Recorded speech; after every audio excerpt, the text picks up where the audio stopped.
Hello everyone, welcome to online study point. तो चलिए आज हम लोग बात करते हैं शिक्षक पात्रता परीक्षा यानी कि टीचर्स एलिजिबिलिटी टेस्ट के टॉप 25 एनवायरनमेंट के क्वेश्चन जिसकी प्रैक्टिस सेट आज की 4th ली गई है।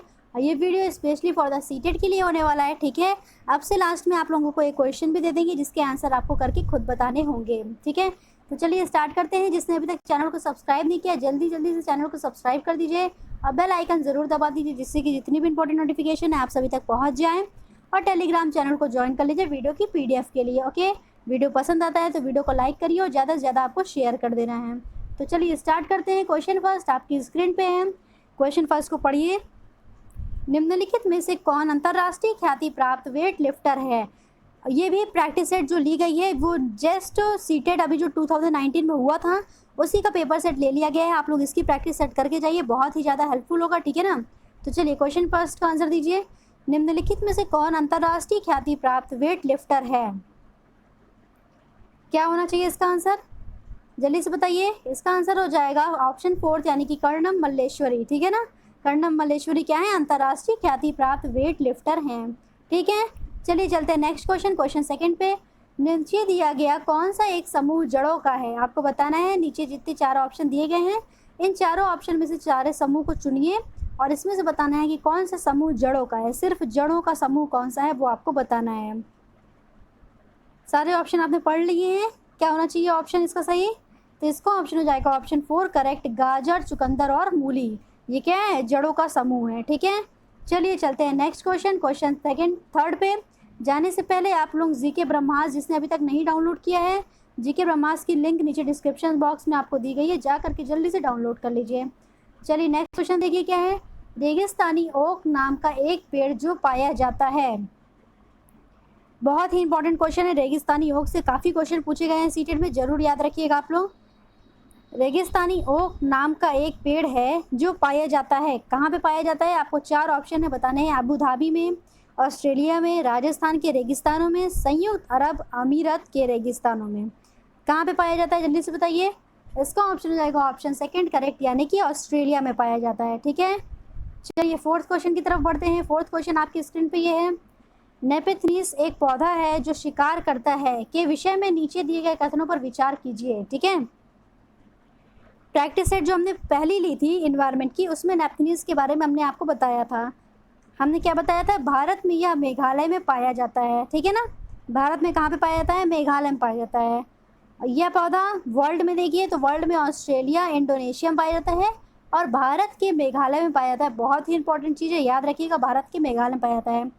अब आपके पास तीन ऑप्शन इसमें हैं, बाकी हम नेक्स्ट पेज पे दिखा देते हैं आपको। अभी ये तीन ऑप्शन को पढ़िए, बताइए कौन सा सही होना चाहिए।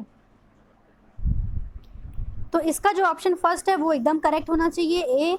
और ऑप्शन जो बी है वो भी इसका करेक्ट है। इसका आकार घड़े जैसा होता है और इसका मुंह एक पत्ती से ढका होता है। ठीक है ना, तो ये नेपथनीस की विशेषताएं हो गई। अब हम लोग चलते हैं ऑप्शन की तरफ। ऑप्शन देखिए आपके सामने है। ठीक है, तो इसका ऑप्शन कौन सा करेक्ट हो जाएगा? केवल ए और बी, तो ऑप्शन 1 करेक्ट है। ठीक है ना, ऑप्शन ए में क्या था? कहाँ कहाँ पे पाया जाता है। ऑप्शन बी में था इसका आकार घड़े की तरह होता है और इसका जो मुंह होता है वो पत्ती से ढका होता है। ठीक है ना, तो चलिए चलते हैं क्वेश्चन फिफ्थ की तरफ। क्वेश्चन फिफ्थ आपकी स्क्रीन पे है, पढ़िए इसको। एनसीएफ 2005 के अनुसार निम्नलिखित में से क्या प्राथमिक स्तर पर पर्यावरण अध्ययन शिक्षण का उद्देश्य नहीं होना चाहिए? ठीक है ना, क्या पूछा है? क्या उद्देश्य नहीं होना चाहिए? क्वेश्चन को अच्छे से पढ़िए और आंसर करिए। क्या इसका उद्देश्य नहीं होना चाहिए? दो ऑप्शन आपके पास इधर है, इसको पढ़िए, फिर दो ऑप्शन हम आपको और दिखाते हैं। हो गया दो ऑप्शन, चलिए दो ऑप्शन और देख लीजिए। ठीक है, तो इसका ऑप्शन हो जाएगा पर्यावरण शिक्षा का जो उद्देश्य नहीं होना चाहिए वो है ऑप्शन 4 करेक्ट यानी कि पर्यावरणीय समझ के द्वारा बच्चों में सटीक संख्यात्मक कौशल का विकास करना। हमें उनको रटाना नहीं है जिससे कि सटीक संख्यात्मक कौशल का विकास करना। ठीक है ना, तो इसका ऑप्शन हो जाएगा ये करेक्ट नहीं है। पर्यावरण में क्या किया जाता है? पर्यावरण में खोज करवाई जाती है, उनको इन्वायरमेंट के सामने ले जा करके सारी चीज़ बताया जाता है। ठीक है ना, सृजन करवाया जाता है, सारी चीज़ का करके आधारित होता है, वो करने पे आधारित होता है, प्रोजेक्ट विधि द्वारा करते हैं, इस तरह से सीखते हैं। सटीक संख्यात्मक कौशल का विकास ये पर्यावरण का बिल्कुल भी नहीं है, तो यही ऑप्शन करेक्ट हो जाएगा क्योंकि हमको नहीं वाला ढूंढना था। चलिए नेक्स्ट क्वेश्चन पे चलते हैं। क्या है क्वेश्चन पढ़िए। पर्यावरण अध्ययन कक्षा 3 से 5 तक के लिए एक विषय क्षेत्र है जो संकलित करता है। 4 ऑप्शन आपके पास हैं, बताइए क्या संकलित करता है। क्वेश्चन 6 का ऑप्शन क्या होना चाहिए, जल्दी से बताइए। इसका ऑप्शन करेक्ट हो जाएगा ऑप्शन सेकेंड, यानी कि पर्यावरण शिक्षा सामाजिक अध्ययन और विज्ञान की अवधारणाओं और मुद्दों को संकलित करता है, ठीक है ना। 3 से 5 के लिए क्या करता है, सामाजिक अध्ययन विज्ञान की अवधारणाओं और मुद्दों को संकलित करता है, ठीक है ना। चलिए नेक्स्ट क्वेश्चन पे चलते हैं। नेक्स्ट क्वेश्चन आपकी स्क्रीन पे है। बच्चों को पर्यावरण अध्ययन को सीखने के लिए खोजने के लिए द्वारा पर्याप्त समय दिया जाता है, यह इंगित करता है। यही तो बाल केंद्रित शिक्षा में करवाया जाता है। क्या करते हैं इसमें, बच्चों को करके सीखने का मौका देना, उनको खोज करने के लिए पर्याप्त समय देना। जीन प्याजे की तो ये डेफिनेशन ही है, बच्चा एक नन्हा वैज्ञानिक है, वो अपने ज्ञान का निर्माण क्या करता है, खुद करता है, नई नई चीज़ों को सोचता है, बच्चा एक नन्हा वैज्ञानिक है। ये तो जीन प्याजे ने साफ साफ बोल ही रखा है, ठीक है ना। तो इसके अकॉर्डिंग आपका आंसर क्या होना चाहिए, इस लाइन के अकॉर्डिंग बच्चों को पर्यावरण अध्ययन को सीखने के लिए खोज के द्वारा पर्याप्त समय दिया जाता है, यह क्या इंगित करता है, आपको बताना है 4 ऑप्शन में से। तो इसका ऑप्शन करेक्ट हो जाएगा ऑप्शन थर्ड, यानी कि पर्यावरण अध्ययन बाल केंद्रित है। क्या है, पर्यावरण अध्ययन बाल केंद्रित है। यहाँ तक क्लियर हो गया। चलिए नेक्स्ट क्वेश्चन पे चलते हैं। क्वेश्चन 8 आपकी स्क्रीन पे है। निम्नलिखित में से कौन सा पर्यावरण अध्ययन पाठ्यक्रम के सुझावित प्रकरणों का उप प्रकरण है। सुझावित जो प्रकरण है उसके उप प्रकरण आपको बताने हैं, ठीक है ना। उप प्रकरण कौन सा है बताइए जल्दी से। इसका ऑप्शन करेक्ट हो जाएगा उप प्रकरण पूछा है, ठीक है, ध्यान दीजिएगा, उप प्रकरण, इस वर्ड को हम हाईलाइट कर देते हैं, उप प्रकरण आपसे पूछा है। तो इसका आंसर क्या करेक्ट हो जाएगा, इसका आंसर हो जाएगा ऑप्शन थर्ड करेक्ट, यानी कि जानवर, ठीक है। जीव भी लिखा होता तो आपका आंसर वो भी करेक्ट हो जाता, ठीक है ना। चलिए चलते हैं नेक्स्ट क्वेश्चन, क्वेश्चन 9 की तरफ। क्वेश्चन 9 आपकी स्क्रीन पे है।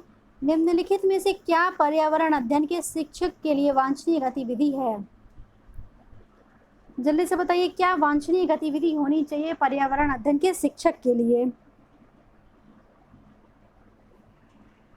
इसका ऑप्शन हो जाएगा ऑप्शन ए करेक्ट, विभिन्न कक्षाओं के बहुसांस्कृतिक क्षेत्रों को संबोधित करना, ठीक है ना। पर्यावरण यानी कि बाल केंद्रित हो गई, और बाल केंद्रित में कैसे होता है, बाहर का एनवायरनमेंट की शिक्षा दी जाती है मोस्टली। तो जितनी भी तरह की संस्कृति हैं उनको संबोधित करना चाहिए, बच्चों को बताना चाहिए कि ये संस्कृति यहाँ यहाँ होती है। तभी तो आप लोग साइंस के क्वेश्चन में या फिर किसी और क्वेश्चन में, पर्यावरण के क्वेश्चन में पढ़ते हो कि ये कहाँ का नृत्य प्रसिद्ध है, ये कहाँ का नृत्य प्रसिद्ध है। तो इसलिए इसी को क्या बोलते हैं, बहुसांस्कृतिक क्षेत्रों को संबोधित करना, ठीक है ना। तो विभिन्न कक्षाओं के बहुसांस्कृतिक क्षेत्रों को संबोधित करना पर्यावरण अध्ययन के शिक्षक के लिए वांछनीय गतिविधि है। ओके, चलिए नेक्स्ट क्वेश्चन पे आते हैं। क्वेश्चन 10 आपकी स्क्रीन पे है। निम्नलिखित में से क्या पर्यावरण अध्ययन के बच्चों के द्वारा ज्ञान की रचना में महत्वपूर्ण है। बताइए बच्चों के द्वारा ज्ञान की रचना में क्या महत्वपूर्ण है। बहुत ही अच्छा क्वेश्चन है, सारा पढ़िए। ऑप्शन आपकी ये नहीं करेक्ट है, आपको बताना है ए बी सी इस टाइप में। तो अभी हम आपको नेक्स्ट ऑप्शन दिखा रहे हैं, आपको बस इसको पढ़ लेना है अभी, और पढ़ के दिमाग में रखना है क्या क्या सही है। तो बच्चों का सक्रिय भाग लेना ये एकदम सही है, ठीक है। बच्चों का समुदाय के सदस्य होना चाहिए, यानी कि वो बाहर एनवायरनमेंट से भी सीखना चाहिए, ठीक है, ये भी एकदम करेक्ट है। पर्यावरण अध्ययन की पाठ्य पुस्तक, ये क्या सही होना चाहिए, पर्यावरण अध्ययन की पाठ्य पुस्तकें बिल्कुल ठीक है। ये आपका नहीं करेक्ट होगा। पर्यावरण अध्ययन की पाठ्य पुस्तकों में दी गई व्याख्या और परिभाषा वो बच्चों के द्वारा ज्ञान की रचना में महत्वपूर्ण नहीं होते, ठीक है ना, क्योंकि परिभाषा वो उनके पास समझ के लिए होती है। आपको क्या क्या होना चाहिए, बच्चों का सक्रिय भाग लेना, समुदाय के सदस्य होना और पर्यावरण अध्ययन की पाठ्य पुस्तकें, बस इतना महत्वपूर्ण है, ठीक है ना। तो इसका ऑप्शन क्या करेक्ट हो जाएगा, ऑप्शन ए बी और सी, यानी कि ऑप्शन फर्स्ट आपका करेक्ट हो जाएगा, ठीक है। चलिए चलते हैं नेक्स्ट क्वेश्चन, क्वेश्चन 11 की तरफ। पढ़ लीजिए इसको भी। क्या है, निम्नलिखित में से क्या पर्यावरण अध्ययन को सीखने का सबसे प्रभावी संसाधन है। निम्नलिखित में से क्या पर्यावरण अध्ययन को सीखने का सबसे प्रभावी संसाधन है, क्या होना चाहिए इसका आंसर करेक्ट, जल्दी से बताइए। क्या क्या होना चाहिए, परिवार के सदस्य होने चाहिए, समुदाय के सदस्य होने चाहिए, समाचार पत्र के माध्यम से भी उन्हें सीखना चाहिए, ठीक है, कि बाहर क्या घटित हो रहा है, क्या क्या चल रहा है। समाचार पत्र भी इम्पॉर्टेंट है, काफ़ी प्रभावशाली संसाधन है सीखने के लिए, ठीक है ना। क्या बोला है, सीखने का प्रभावशाली संसाधन क्या है, तो परिवार से सीखते हैं, समुदाय से सीखते हैं और समाचार पत्र के माध्यम से सीखते हैं। तो इसका आंसर क्या करेक्ट हो जाएगा, इसका आंसर हो जाएगा ए बी और सी, यानी कि ऑप्शन थर्ड करेक्ट है। यहाँ तक क्लियर हो गया आपको सभी को, ठीक है, तो यहाँ तक क्लियर हो गया। चलिए चलते हैं नेक्स्ट क्वेश्चन पे। नेक्स्ट क्वेश्चन आपकी स्क्रीन पे है। निम्नलिखित सीखने के कौन से सिद्धांत का पर्यावरण अध्ययन में अनुसरण होता है, बताइए। 4 ऑप्शन है, किस सिद्धांत का पर्यावरण में अनुसरण किया जाता है, ये आपको बताना है। तो इसका ऑप्शन करेक्ट हो जाएगा ऑप्शन 4 यानी कि ज्ञात से अज्ञात। ठीक है ना। 3 आपकी स्क्रीन पे है, क्वेश्चन 13 को पढ़िए, क्या होना चाहिए। निम्नलिखित में से कौन सा पर्यावरण अध्ययन में सीखने का रचनात्मक आकलन का साधन नहीं है। रचनात्मक आकलन का साधन कौन सा नहीं है, ये आपको करेक्ट करना है। जल्दी से बताइए इसका आंसर क्या करेक्ट होना चाहिए। तो इसका आंसर हो जाएगा ऑप्शन 4 यानी कि वार्षिक उपलब्धि परीक्षण, ये सीखने का साधन नहीं है। ठीक है, इसके अलावा आपका सारा ऑप्शन करेक्ट है। ओके, तो क्वेश्चन 14 आपकी स्क्रीन पे है, क्वेश्चन 14 को पढ़िए। निम्नलिखित में से किसको पर्यावरण अध्ययन में बच्चों को आकलन में दूर करना चाहिए। निम्नलिखित में से किसको पर्यावरण अध्ययन में बच्चों की आकलन में दूर करना चाहिए, क्या दूर करना चाहिए, जल्दी से आपको बताना है, जल्दी से बताइए। ठीक है, तो इसका आंसर हो जाएगा ऑप्शन ए करेक्ट यानी कि बच्चों के उत्तरों को सही या गलत में कभी नहीं आंकना चाहिए। क्या बच्चों के उत्तरों को सही या गलत में नहीं आंकना चाहिए। ठीक है ना, कि आपका आंसर करेक्ट है आप जाओ, आपका आंसर गलत है आप यहीं रहो, इस तरह का कभी नहीं होना चाहिए। ठीक है ना, बच्चों का आंसर करेक्ट भी है तो उसे, अगर बच्चों का आंसर गलत भी है तो उसे आपको बताना चाहिए कि नहीं ये ऐसा नहीं है, ये आप इसको ऐसा कर सकते हो, ये इसका बेहतरीन तरीका हो जाएगा। ठीक है ना, कभी भी सही या गलत में मार्किंग नहीं करनी चाहिए कि सही या गलत के आधार पर बच्चों को नहीं हटा देना चाहिए। ठीक, चलिए नेक्स्ट क्वेश्चन, क्वेश्चन 15 पे आते हैं। क्वेश्चन 15 में पढ़िए, नीचे दी गई सूची पर विचार कीजिए। कछुआ, घड़ियाल, कौवा और बतख, मछली, इस सूची में कौन सा दूसरों से भिन्न है। जैसा कि आप सभी को क्लियर हो रहा होगा, तो बताइए जल्दी से इस सूची में कौन दूसरों से भिन्न है। इसका आंसर हो जाएगा ऑप्शन बी करेक्ट यानी कि सेकंड कौवा। ठीक है ना, बाकी और सारे जितने दिए गए हैं लगभग पानी वाले जानवर है सारे।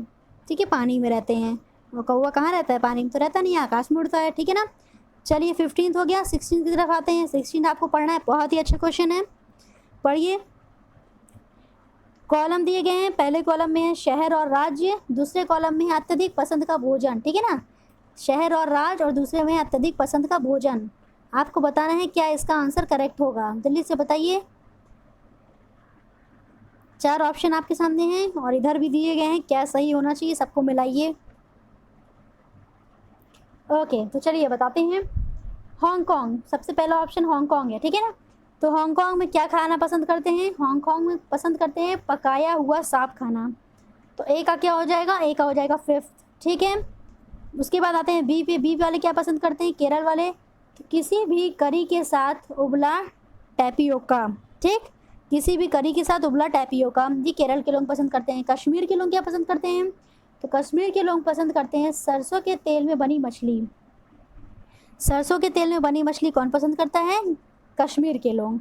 और गोवा वाले नारियल के तेल में समुद्र की मछली पसंद करते हैं खाना। ठीक है ना, नारियल के तेल में समुद्र की बनी मछली खाना पसंद करते हैं कौन, गोवा वाले लोग। ये हमने आपको प्रैक्टिस सेट फर्स्ट में करवाया भी था। ठीक है ना, तो इसका आंसर क्या हो जाएगा, ए का 5th, बी का 1st, सी का 2nd और डी का 3rd। ठीक है, तो कौन सा ऑप्शन आपके अकॉर्डिंग सही होना चाहिए, जल्दी से बताइए। तो आपके अकॉर्डिंग हो जाएगा ऑप्शन 2nd करेक्ट यानी कि ए का 5th, बी का 1st, सी का 2nd और डी का 3rd। ये आंसर एकदम राइट है। ठीक है ना, चलिए चलते हैं नेक्स्ट क्वेश्चन। क्वेश्चन 17 आपकी स्क्रीन पे है। नीचे दिए गए पक्षियों की कौन सी प्रजाति झटके से अपनी गर्दन आगे पीछे करती है। बहुत ही अच्छा क्वेश्चन है, ध्यान दीजिएगा। ठीक है, झटके से अपनी गर्दन आगे पीछे करती है ये पूछ रहा है, गर्दन आगे पीछे करती है ये नहीं पूछा है। झटके से कौन करता है आपको ये आंसर में बताना है। ठीक है, इस वर्ड पे बहुत ध्यान दीजिए, बताइए इसका आंसर क्या होना चाहिए। तो इसका आंसर हो जाएगा ऑप्शन 4 यानी कि मैना। ठीक है ना, उल्लू नहीं होगा इसका आंसर। कुछ लोगों को लग रहा होगा उल्लू, पर उल्लू इसका आंसर नहीं होगा, इसका आंसर करेक्ट हो जाएगा ऑप्शन 4 यानी कि मैना। ठीक, चलिए चलते हैं नेक्स्ट क्वेश्चन 18 पे। घरों के नीचे दिए गए विवरण पर विचार कीजिए। घरों के नीचे कुछ विवरण दिए गए हैं, नीचे उस पर विचार करिए। राजस्थान के लोग मिट्टी के घरों, जिनकी छतें कटीली झाड़ियों की होती है, वहाँ पे रहते हैं। मनाली के लोग घरों बांसों के खंभों पर बनाए जाते हैं। ठीक है ना, बांस होगा यहाँ पे, बांसों के खंभों पर बनाए जाते हैं। लेह में पत्थर के 2 मंजिल घर बनाए जाते हैं, नीचे की मंजिल पर ज़रूरत का सामान और जानवरों को रखते हैं। क्लियर हो गया ए, बी और सी। चलिए चलते हैं नेक्स्ट पे। तो इसमें से क्या आपके अकॉर्डिंग सही होना चाहिए, इन चारों ऑप्शनों को पढ़िए और बताइए। एक बार फिर से आपको दिखा देते हैं, देखिए क्या क्या ऑप्शन है। तो इसका आंसर हो जाएगा ऑप्शन ए करेक्ट। और क्या होना चाहिए, ऑप्शन ए करेक्ट है और ऑप्शन सी करेक्ट है। ठीक है ना, यहाँ तक क्लियर हो गया? ये मनाली वालों के लिए विशेषता नहीं है, ठीक है ना, मनाली की विशेषता ये नहीं है। आपको बताना है मनाली की विशेषता क्या है, कमेंट में करके बताइए मनाली में कैसे लोग रहते हैं, ठीक है। और ये जो बांसों के खम्भों वाला प्रसिद्ध है, ये कहाँ के लिए प्रसिद्ध है, ये भी आपको कमेंट करके बताना है। तो इसका आंसर हो जाएगा ऑप्शन ए और सी। तो किसमें है? थर्ड में है, तो ऑप्शन ए और सी इसका करेक्ट हो गया, ठीक। चलिए चलते हैं नेक्स्ट क्वेश्चन 19 की तरफ। हाथियों के विषय में नीचे दिए गए कथनों पर विचार करिए। जल्दी से बताइए हाथियों के कथनों को विचार करके। हाथी बहुत कम आराम करते हैं या दिन में केवल 2 घंटे ही सोते हैं? 2 से 4 घंटे ही सोते हैं, ठीक, ये हो गया। उसके बाद एक बड़ा हाथी एक दिन में 200 किलोग्राम से अधिक पत्तियां और झाड़ियां खा लेता है। ओके, चलिए देखिए फिर आगे का। सी, इन्हें पानी और कीचड़ में खेलना बहुत भाता है, इनके शरीर को ठंडक मिलती है। ऑप्शन डी क्या है? किसी हाथियों के झुंड में सबसे बुजुर्ग हथनी ही सभी का फैसले लेती है। तो इसका आंसर क्या करेक्ट होना चाहिए? आपने ए बी सी और डी चारों को पढ़ लिया, इसके अकॉर्डिंग क्या करेक्ट होना चाहिए बताइए जल्दी से। इसके अकॉर्डिंग हो जाएगा ऑप्शन थर्ड करेक्ट, यानी कि सी डी और ए। सी डी आपके सामने है और ए क्या है कि वह बहुत कम सोते हैं, 2 से 4 घंटे ही सोते हैं, ठीक है। तो ये सारे हाथी की विशेषता हो गई। चलिए नेक्स्ट क्वेश्चन पे जाते हैं। क्वेश्चन 20 आपके स्क्रीन पे है। भारत की आज़ादी से पहले महात्मा गांधी ने जिस दांडी के समुद्र तट तक अपनी प्रसिद्ध यात्रा की थी, वह भारत के नीचे दिए गए किस राज्य में स्थित है, ठीक है। बताइए जल्दी से क्या हो जाएगा इसमें, सभी को पता होगा, बहुत ही अच्छा क्वेश्चन है, बहुत ही कॉमन क्वेश्चन है, जल्दी से इसका आंसर बता दीजिए। तो इसका आंसर हो जाएगा ऑप्शन फोर्थ करेक्ट, यानी कि गुजरात, ठीक है। ओके, 21 क्वेश्चन आपकी स्क्रीन पे अब है। उच्च ज्वार यानी कि तेज बुखार के साथ कपकपी, जिसका उपचार सिनकोना पेड़ की छाल से किया जाता है, वह है कौन सा बुखार है जिसका उपचार सिनकोना पेड़ की छाल से किया जाता है? जल्दी से बताइए इसका आंसर क्या करेक्ट हो जाएगा। इसका आंसर हो जाएगा ऑप्शन सेकंड, यानी कि मलेरिया करेक्ट। ओके, तो आपकी स्क्रीन के सामने कड़ों के साइज के आकार के अनुसार उन्हें आरोही क्रम में निरूपित कीजिए। बताना है आपको कि कौन सा आरोही क्रम है, यानी कि बढ़ते हुए साइज में, ठीक है, छोटे से बड़ा साइज में, ये आपको बता देना है, ठीक है। जल्दी से बताइए इसका आंसर क्या करेक्ट होना चाहिए। इसका आंसर हो जाएगा ऑप्शन सेकंड, यानी कि मृत्तिका, गाद, रेत, बालू, बजरी, चट्टान, ठीक है। समझ में आ गया? इसका आंसर हो जाएगा मृत्तिका। मृत्तिका को इंग्लिश में बोलते हैं क्ले, गाद को बोलते हैं क्या, सिल्ट, रेत को सैंड, ठीक है। उसके बाद तो आपको सबको पता ही है, क्ले सिल्ट से स्टार्ट होगा। सबसे छोटा यानी कि चिकनी मिट्टी जो होती है वो होती है क्ले। ओके, खिलौने बनाने के लिए आजकल तो प्रैक्टिकल एग्जामिनेशन में जो स्कूल में होते हैं तो वो सब क्ले का यूज़ भी कराते हैं, तो क्ले वर्ड से आप लोग ज़्यादा परिचित हो गए, ठीक है ना। तो क्ले, सिल्ट और सैंड, ये सब हो जाएगा बढ़ते हुए क्रम में। चलिए नेक्स्ट क्वेश्चन, क्वेश्चन 23 आपकी स्क्रीन पे है। मछली मत्स्य में क्लोम यानी कि गिल का कार्य क्या होता है? मछली में जो गिल होती है उसका कार्य क्या होता है, ये आपको बता देना है, जल्दी से बताइए। तो इसका हो जाएगा ऑप्शन थर्ड करेक्ट, यानी कि जल में उपस्थित विलय घुलनशील ऑक्सीजन को अवशोषित करना। क्या हो जाएगा? जल में उपस्थित विलय यानी कि घुलनशील ऑक्सीजन को अवशोषित करना। ओके, नेक्स्ट क्वेश्चन, क्वेश्चन 24 पे आते हैं। निम्नलिखित में से गलत कथन को पहचानिए। गलत कथन कौन सी है, इसको आपको पहचानना है, बताइए इसका गलत कथन क्या होगा। तो इसका हो जाएगा ऑप्शन 4, यानी कि सभी आवर्तियां गति वर्तुलाकार गति होती हैं, ठीक है ना। ये इसका ऑप्शन करेक्ट नहीं है, सभी आवर्ती गति जो होती हैं वो वृत्ताकार नहीं होती है, ठीक है। यहाँ तक क्लियर हो गया। तो चलिए क्वेश्चन 25 आपको बताना है। क्वेश्चन 25 को अच्छे से पढ़िए, स्क्रीनशॉट लीजिए और इसको पढ़ करके बताइए आंसर क्या होना चाहिए, ये आपके लिए क्वेश्चन है। एक शिक्षक कक्षा का आरंभ एक दिए गए भोजन के नमूने में मंड का रासायनिक परीक्षण का प्रदर्शन करके करता है। उपरोक्त कथन में से रेखांकित शब्द से संबंधित संज्ञानात्मक प्रक्रिया क्या है, ठीक है। रेखांकित शब्द क्या है, प्रदर्शन है, तो प्रदर्शन से संबंधित संज्ञानात्मक प्रक्रिया क्या होगी आपको बताना है। सारे चीज़ आपको बहुत अच्छे से पढ़ाए गए हैं, अगर आपको क्लियर हो रहा है तो आप आंसर करके बताइए इसका आंसर क्या होना चाहिए 25 का कमेंट सेक्शन में। ओके, तो चलिए फिर वीडियो को यहीं पे पॉज करते हैं। पसंद आया होगा तो वीडियो को लाइक करिएगा और शेयर कर दीजिएगा ज़्यादा से ज़्यादा। Thank you so much.